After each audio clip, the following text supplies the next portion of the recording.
ಸಮುದ್ರದ ತೀರದ ಹತ್ತಿರ ವೈಭವಪುರ ಎಂಬ ಸಣ್ಣ ಪಟ್ಟಣ ಇತ್ತು.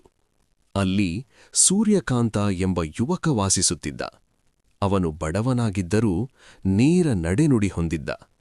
ಅವನ ತಂದೆ ಒಮ್ಮೆ ಹಳೆಯ ನಕ್ಷೆಯನ್ನು ತೋರಿಸಿ ಹೇಳಿದನು, ಮಗನೇ, ಇದು ಸಾಮಾನ್ಯ ನಕ್ಷೆಯಲ್ಲ, ಇದು ಮೌನದ ನಿಧಿಗೆ ಕರೆದೊಯ್ಯುತ್ತದೆ.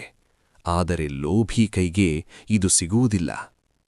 ಕೆಲವೇ ದಿನಗಳಲ್ಲೇ ತಂದೆ ಇಹಲೋಕ ತ್ಯಜಿಸಿದ.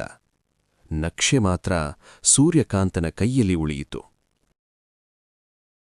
ಒಂದು ರಾತ್ರಿ ನಕ್ಷೆಯ ಮೇಲೆ ಚಂದ್ರನ ಬೆಳಕು ಬಿದ್ದಾಗ ಅದರಲ್ಲಿ ಮರೆಮಾಚಿದ ಮಾರ್ಗ ಕಾಣಿಸಿತು. ಮಾರನೇ ದಿನ ಸೂರ್ಯಕಾಂತ ಪ್ರಯಾಣ ಆರಂಭಿಸಿದ. ಅವನು 3 ಪರೀಕ್ಷೆಗಳನ್ನು ದಾಟಬೇಕಿತ್ತು.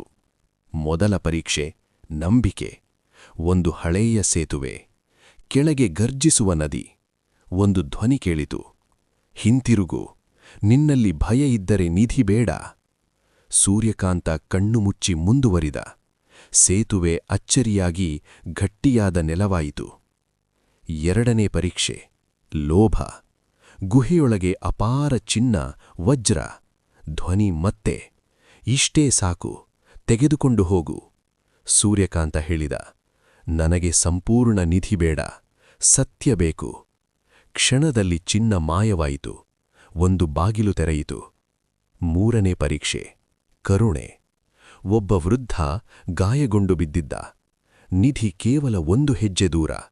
ಸೂರ್ಯಕಾಂತ ನಿಧಿಯನ್ನು ಬಿಟ್ಟು ವೃದ್ಧನನ್ನು ಎತ್ತಿಕೊಂಡ. ಅಷ್ಟರಲ್ಲಿ ಗುಹೆ ಕಂಪಿಸಿತು. ಆ ವೃದ್ಧನೇ ನಿಧಿಯ ರಕ್ಷಕ ಆಗಿ ಬದಲಾದ. ನೀನು ಉತ್ತೀರ್ಣನಾದೆ. ನಿಜವಾದ ನಿಧಿ. ರಕ್ಷಕ ಹೇಳಿದ, ಚಿನ್ನವಲ್ಲ, ನ್ಯಾಯ, ಬುದ್ಧಿ ಮತ್ತು ಸೇವೆಯೇ ನಿಜವಾದ ನಿಧಿ. ಅವನ ಕೈಯಲ್ಲಿ ಒಂದು ನಿಧಿ ಮುದ್ರೆ ಕೊಟ್ಟ. ಆ ಮುದ್ರೆ ಇರುವವನು ಎಲ್ಲೆಡೆ ಗೌರವ ಪಡೆಯುತ್ತಿದ್ದ. ಸೂರ್ಯಕಾಂತ ಆ ಶಕ್ತಿಯನ್ನು ದುರುಪಯೋಗ ಮಾಡಿಲ್ಲ. ಅವನು ಶಾಲೆ, ಆಸ್ಪತ್ರೆ, ಅನ್ನದಾನ ಆರಂಭಿಸಿದ. ವೈಭವಪುರ ಬಡತನದಿಂದ ಮುಕ್ತವಾಯಿತು. ಇಂದಿಗೂ ಹೇಳುತ್ತಾರೆ, ನಿಧಿ ಇನ್ನೂ ಅಲ್ಲಿ ಇದೆ, ಆದರೆ ಅದು ಲೋಭಿಗಳಿಗೆ ಕಾಣಿಸುವುದಿಲ್ಲ.